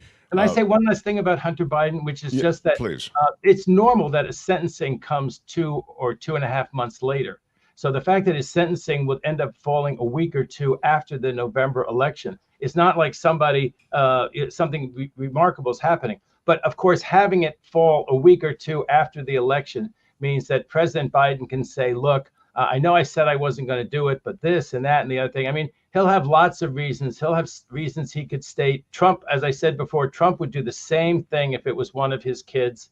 His kids were under criminal investigation in New York at least once, Mark. And you think, what if Trump's kids had been, had been indicted and found guilty of something? You think Trump wouldn't have given them a pardon? And he's going to say, "I'm a dad. I love my son." And remember this: Hunter is very reformed. That's one thing which is not in doubt. That he's cleaned up. He's not the person that he was. These cases are years and years ago. I mean, this idea of our system being so unforgiving, and there is also this idea, although I think the tax thing would have come to light, but the case with the gun, that only would have been brought. The right wing says that case in New York City only would have been brought against Trump, and the left wing says this case against Hunter Biden about the gun, that only would have been brought against Hunter. Sure. No one without that last name is getting this case brought. I want to get to, while we just still have you, this Chutkan decision today. The 2024 presidential race will have no bearing on the schedule of Donald Trump's criminal proceedings for seeking to subvert the 2020 election, is what this trial is about. And this is from U.S. District Judge Tanya Chutkan. She just said this in the court today. Quote, "The electoral process and the timing of the election is not relevant here. This court is not concerned with the electoral schedule." Can you speak to that? Well, I think that she properly took that position. I think she has to take that position. It's just, we've watched this thing, especially, a legal commentator like me, a presenter, of the great news that you present. We followed this, and it's been very frustrating that Trump's many, many delays and his, trip to the U.S. Supreme Court, it worked. We're not going to have a January 6th trial at any time before the election. And we're not going to have an evidentiary hearing that focuses attention on what he did to Mike Pence any time before the election. A lot of people bandied that about as sort of, well, that'll be the consolation prize for the fact that Trump took this case up to the U.S. Supreme Court, managed to delay it so long. The Trumpsters on the court, have this outrageous presidential immunity decision now. Everything that was done to try to get this thing to trial have been undone by the fact that Merrick Garland took so long to appoint a special prosecutor in this case. And I was telling this to people, they weren't happy to hear it, but I was telling this to people that given when the case was brought here, it was not an extraordinary delay. It was also not extraordinary that the president would take the case to the appeals court. The appeals court and the U.S. Supreme Court would tell you that they expedited this appeal. And given the way they decided it, Mark, it was important from their point of view, right, that they did it. They did it on an expedited basis. They made all of this new law of tremendous significance, all of which I agree with. I would have been with the three dissenters. And now we are where we are, Mark, where there really is, she's going to look like she's pressing this case forward and to no avail, because whatever she decides about what the presumptive presidential immunity is or is not. So I think now what the special prosecutor wants to do is to have her agree with his amended indictment. It's called a superseding indictment, but it's actually a somewhat curtailed indictment, which he had to bring to steer clear of the things that he's not allowed to present in court. What Trump is going to say is that having presented to the grand jury stuff that was covered by presidential immunity, because the whole enchilada was presented to the grand jury, the Trump defense is going to say that that indictment is not worth the paper it's printed on because the grand jury was tainted, because presidential immunity stuff was told to the grand jury. You can't tell if they would have returned this indictment. He's going to say the superseding indictment protects it. I'm not exactly sure how he steers around that. I think he wins that one. But I think that's another issue they're trying to tee up for the U.S. Supreme Court, that somehow these grand jury proceedings have been hopelessly tainted. On top of that, they're trying to bring the motion, which has won nowhere else except with Judge Cannon down in the Southern District, that supposedly he, the special prosecutor, is improperly appointed, improperly compensated. That will go nowhere. They want to tee that up as their second issue. But the main issue is, did this amended indictment and what a Chutkan allows to go to trial in her order, that's going to go to the Supreme Court.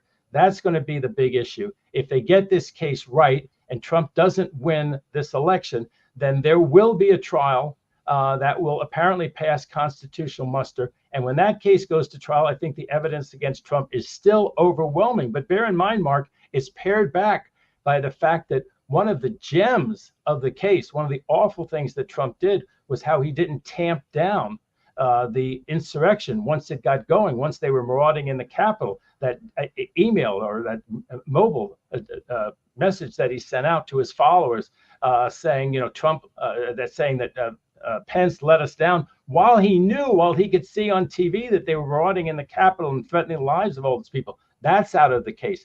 And all of his dealings with Jeffrey Clark, that Justice Department official that he tried to vault over the others and just put out the story, not that there was a real investigation, but put out the story that there had been fraud. And then he said, I'll take it along with my Republican Congress members from there. We'll take it from there. Just put out the false story. And it was clear that was going to be a false story.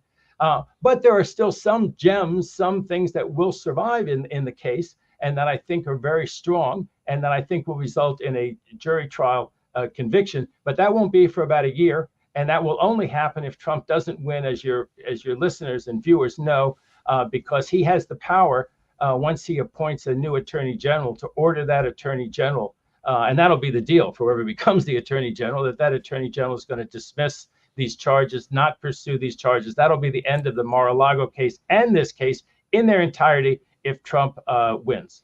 Just as a note, because you do remind us, as you kind of were talking about what happened on J6 and the actions and inaction, deliberate inaction of Donald Trump, the recapitulation of events and evidence that will be entered in this case by the special counsel, in this case now a prosecutor, there is a sense that that stuff is going to be made public. But by the way, that's not, right, David Katz, necessarily the case. I mean, I'm not saying that this stuff won't get out to the public, but just because there's a case being brought in court and there are these evidentiary hearings and there's and the evidence is all going to be presented, it doesn't necessarily follow that is absolutely going to get out in real time to the public. No, it's not going to get out in real time to the public. This is going to be dry legal arguments, the two about the grand jury and the one about whether he was properly appointed. really are of very little interest to anybody besides, people who love this stuff, to whom it's of great interest. The lawyers listening here who are interested, we think it's all fascinating. But the one about what are the presidential immunity acts and which ones aren't, I think the basic thing for people to keep in mind is that he's charged now as a candidate. So he's just a candidate who wants to become president again. And don't think of him as acting as a president. So I think the phone call to Georgia is in. I think his conversations with Pence, to the extent they can be shown, as Pence was the head of the Senate, he was another branch. He just communicated with Pence in those ways that he tried to get Pence to do things that all the lawyers said were illegal, or virtually all the lawyers said were illegal and there was no basis for. I think that will be in. And just that will be in, or that wait a minute, that'll be in as immune, or that'll be in as legitimate prosecutorial evidence? That is what they think they can rebut, the presumption that those were presidentially immune acts and that they are part of this superseding or amended indictment and will come in on the theory that he was a candidate. Let's say Biden in 2020 had done the same thing, that Biden had those same contacts with the vice president because the vice president was his old friend. And he asked the vice president to do those things. That's probably the hardest one that remains in there. So let's assume that Chutkan says, no, that one is okay, that can come in. That's what will go to the U.S. Supreme Court with everything else. And the U.S. Supreme Court will say, yes, that can come in. And then we'll be ready for the trial. But there's one more trip to the U.S. Supreme Court, best case scenario, before this case can go to trial. And regarding what people hope that they would call someone like Pence to the stand, I think what the special prosecutor says is, well, we look like we're overreaching. Now, I know it drives people mad that Trump never worries about looking like he's overreaching. Did McConnell look like he was care about looking like he was overreaching when he didn't even allow there to be a vote on Merrick Garland? No. But he's a special prosecutor, and he's worried about looking like he's overreaching and looking like he's putting on a show just because it is the election season. And I think his analysis is, what is the testimony of Mike Pence, even if I could get it put on? What is that really going to add to whether these communications, he's got a record of what the communications were. He's talked to Mike Pence. Mike Pence has been grilled about this and said exactly what happened. If you're really that interested, shows could say, hey, let's do a show. How was Mike Pence pressured by the president? And they could show them, they could do Dateline. They could do it on 60 Minutes. They could show all of that. But to have him put on the stand right now in court, federal court, there wouldn't be TV cameras. The reporting on Mike Pence taking the stand, I think it would look like a show. It would look like surplusage just to have an impact. And Jack Smith says, you know what? And of course, Jack Smith's real fear is that he wants to do that. He asked to do that. And Judge Chutkan says, no, you're overreaching, you're overstepping. So he's not going that route. If anybody wants to know what happened and all this stuff, they can go back and look at J6. Why aren't all these shows doing stuff from the J6 committee, right? And looking at all this great stuff. I don't know why they're not playing Cassie Hutchinson all the time. It was compelling. And they can show that again and do a show about it. But Jack Smith and Judge Chutkan are not going to put on a show for the public of an evidentiary hearing of anything that's going to be very interesting between now and the election. Well, one of the reasons they're not doing that is because the media loves the horse race of the election, and that's just better copy. And so in general, you're going to find that. When I say the media, I mean even alt media does. But fascinating. There's a question for you here in our last... I'm almost reluctant to ask this question, David Katz. It's not really a legal question, but I'm going to ask it anyway because I don't want to be seen as the mean ogre who never asks questions to people who email them in. And by the way, somebody else mentioned that, I believe it was Jerry, mentioned that she had sent an email about maybe I should put my question on here instead of sending 3 emails and no response. I never got email. I went back and looked. I don't know what you sent, Jerry, but it did not go through. So please let me know what you wanted to know about. Uncle Jim, though, did email and said, I have a question for David Katz. And again, I think this is in this political, you're going to have to straddle the political world and the legal world. When Kamala Harris was a prosecutor, he says she and her, quote, debate opponents had to make their arguments in front of actual judges who generally have little patience with lawyers who outright lie in court, knowingly conceal facts, that should come out in discovery, etc. On September 10th, Kamala Harris's opponent will not feel constrained to say things someone would not dare to say in a court of law. I wonder how former prosecutor, now defense attorney David Katz would be preparing if he faced the prospect of debating someone who could gish gallop all over the place. I mean, just a fire hose of continuous crap. Firing off machine gun bursts of lies, he says, half-truths and irrelevancies that take moments to say, but much longer to refute. Something like trolls in the chat, but on steroids. That's from Uncle Jim. Can you speak to Uncle Jim's question, please, David Katz? Well, that's a great question. And we've known for a long time that these debates are not like court proceedings. There's no one who's really going to intervene like a judge. Anyone who expects the presenters or moderators to do that, that's also not their job, to wrangle with the there's a certain amount of fact checking. There's a certain amount of wrangling. There's a certain amount of, if the candidate doesn't answer your question, to come back and say, no, my question was so-and-so. And I think they're going to do that fairly well. But the rest of it, you want to see the two of them go up against each other, So I think that let's assume he starts talking about, the Mexican government, they let everybody out of the insane asylums and the prisons so they could come here in droves. I mean, the answer is, they'd be going across their own country. So that's what you're saying. You're saying that the Mexicans want to have all of these prisoners and mental institute people. Well, they're driven to the border. No, there's no evidence that they're driven to the border. When he says that the economy is down, no, the economy is actually up. And he fires off 20 wrong statistics, and you say the stock market is up, employment is up. We have lower inflation than all of the westernized countries that are our competitors. We're the envy of the world. When he says our military is so terrible, no, we did this, we did that, the other thing. When he says that, we went into, Afghanistan was a disaster there and all this kind of stuff. He's the one who agreed with the Taliban that we should get out. He didn't hold on to the Bagram Air Force Base any more than Biden did. This was all of his making, and that it got so rushed. There were, she comes back with the facts. That's just what it is. She's got 2 minutes to come back with the facts. I don't think that I said this on Fox this morning. They asked me if I thought that she was going to be insulted, by him. And I don't think so. I think he's going to let his surrogates do that, but she's got to have some comebacks. There are some obviously outrageous, revolting things that he might say because his surrogates have been saying them about her. And she's got to have comebacks for all of those. But I just wanted to say, Mark, that although the University of California has not had a U.S. Supreme Court justice in a while, I think we're going to have a president from the University of California Law School. And people ought to get excited about it. They are getting excited about it. She's an exciting candidate. She's run a terrific campaign so far. Yeah, it's true. I don't know if I would plan the victory party quite yet, but I would certainly, I'd certainly like to see it happen. Gosh, I'm way over time, but I did want you to tell me this. The Rust shooting prosecutor has asked the judge to reopen the Alec Baldwin manslaughter case. Again, this is 3 years after Baldwin accidentally shot that Rust cinematographer, Helena Hutchinson.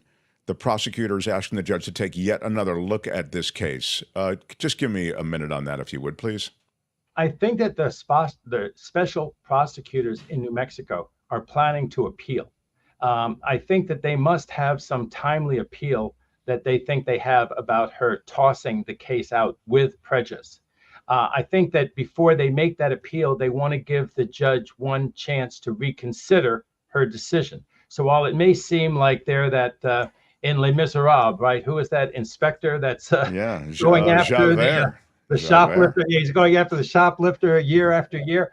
While it sure can look like that to some people, from her point of view, there's someone who's dead here, and she thinks that the case was that this was a trumped up thing. She says that the 9 defense attorneys that very rich Alec Baldwin could afford sandbagged her. They say that they made it look like there was prosecutorial misconduct, which it wasn't. They knew about this. They played their card at just the right time. They surprised the judge. The judge rushed to judgment to throw the case out with prejudice. She wants to have a hearing where the defense attorneys are required to tell the court how they found out about these bullets being presented. She says that they probably found out from the co-defendant, the armorer, and they saved this. They played this card at just the most opportune time. As a criminal defense attorney, I think this whole idea, I mean, the criminal defense has a right to do some things within the bounds of ethics always that the prosecutor doesn't. I mean, there's something about being a criminal defense attorney. You don't have to put all of your cards out on the table just the way the prosecutor would want you to.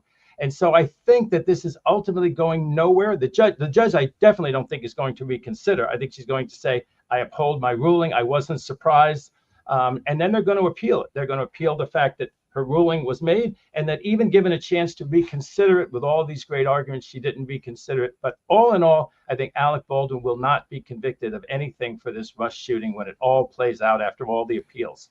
Wow. Thank you. Well answered, thoroughly answered. We covered a lot today. David, so appreciate you. And again, as Kim notes, Katsadamas, I don't know if he made it as a Katsadamas prediction. He was just kind of saying in an exuberant way that he thinks there'll be a Harris presidency. But Kim is putting you cleanly in the Katsadamas prediction column as predicting a Harris presidency. Are you ready to own that?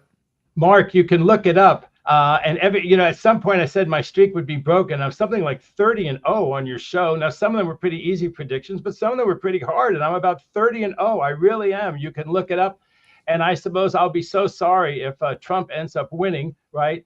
That I won't mind that I'll be 30-1. That will be the last thing on my mind, that it made me 30. That your streak is broken. Don't let it be broken on this one. Go with it. Katsadamas predicts a Harris presidency. Sure. I love it. I love it. David, it too. Love our visits with you, and I look forward to next Thursday. Thank you, my friend. Wonderful being with you. David Katz, everybody. Bye, David. Yeah, I know. The Mark Thompson Show. I know we're a little late. Actually, I think we're right on time. Aren't we, Albert? We are on time. We're right on time? Yeah. Right on.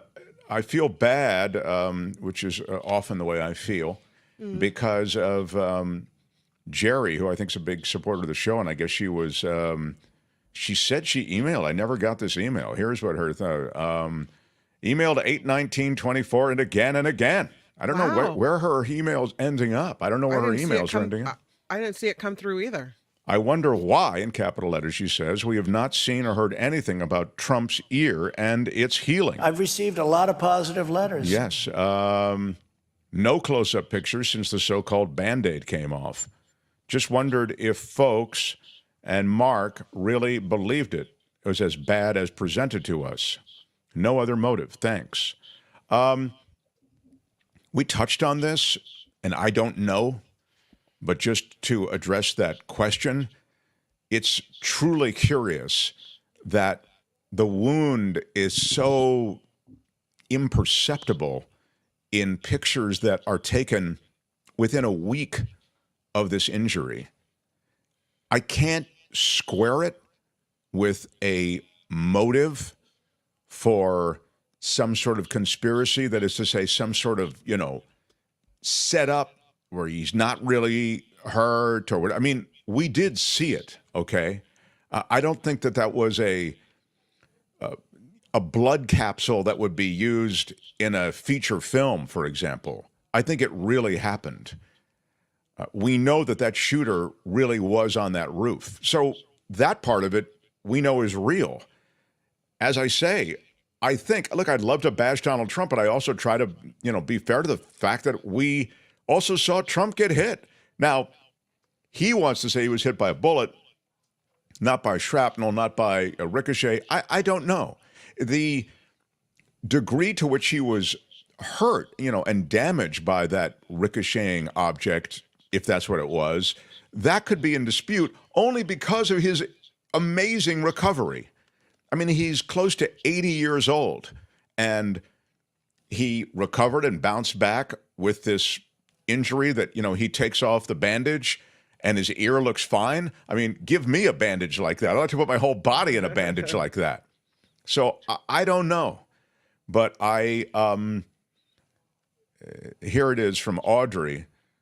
The gun experts have recreated ballistics, but damage would be far greater to hearing and tissue of face and ear. Yeah, it was just odd that he seemed so completely fine. It was really quite something.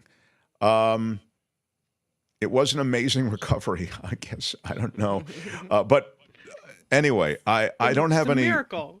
I don't have any particular insight. I just don't know exactly what happens, and in a situation like that, I've never seen anything like it. Yeah, well, in a situation like that, I think there are a lot of questions to be asked, but I don't know about anything nefarious, like really crazy caper plan. I don't buy into that right now. So, Jesus rose from the grave, says B.A. Ware. Trump healed under a panty liner in a day. Okay. I mean, Ricky Pearsall was out there on the practice fields a couple of days ago. Thank you, Commish. Ricky Pearsall was shot in the chest, walked to the ambulance, and then was out on the practice field. Thank you, Commish. Absolutely right. Miracles happen every day. Yes, they do. They're all around us, Kim. Thank you very much for that. Yes. Your Honor, I'd like to ask for a recess. Okay, we can get a recess going until tomorrow. I do want to note that many of you have stepped up today. Wes was hitting us with a $5 super chat. Sorry I was late today, but I'll email a note from my mother. Big shout says out. Wes. Yeah. And we are up to speed with everybody. We've had a lot of fun today. We covered a lot of stuff, left a lot on the playing field, and I think that we have more that we'll get to for tomorrow. I can see at least one thing that I definitely want to get to for tomorrow. Now I see two things that I definitely want to get to. Now I see three things that I want to get to. I put something pretty big in there. Yeah. Yeah. That feels like a drop. I put something pretty big in there. If Trevor is listening, I don't think he is because normally he's more active on the chat, but I put something pretty big in there. What? Is definitely a drop that we need to grab. I think we did a lot, though, here, Albert. Are you comfortable moving on and moving out now, Albert? I am. I am the commish. This is the first day of football season, so this is equally exciting, and everyone has optimism, and I'm very excited. But I'm also very like, oh well, it's football season again, and gonna be let down. But at this point, we're all excitement. But the first game is tonight, and yeah, I'm excited. So your excitement and your dread, if I can use that word, mirrors the excitement and dread we feel about American politics right now, in a sense, isn't it, Commish? Yeah. Exactly. It feels like home. You know, it's a comfortable feeling. Yeah, I like that. I like that take. The Mark Thompson Show. Well, I think with words from the commissioner's office, I feel a little bit better about shutting things down. Who's playing today is the question from John Watson. Would you like to take? We have the Chiefs and the Ravens, so it should be exciting. They always have classic matchups and good and close matchups. So, where are they playing? I believe they're playing in Kansas City. So. Oh well, yeah, it should be good. Well, it's I think people are talking about the after party. That's where you can find Kim now. She's going over there. We'll release her quickly so she can go get her after party on. And we'll be back tomorrow, Florida.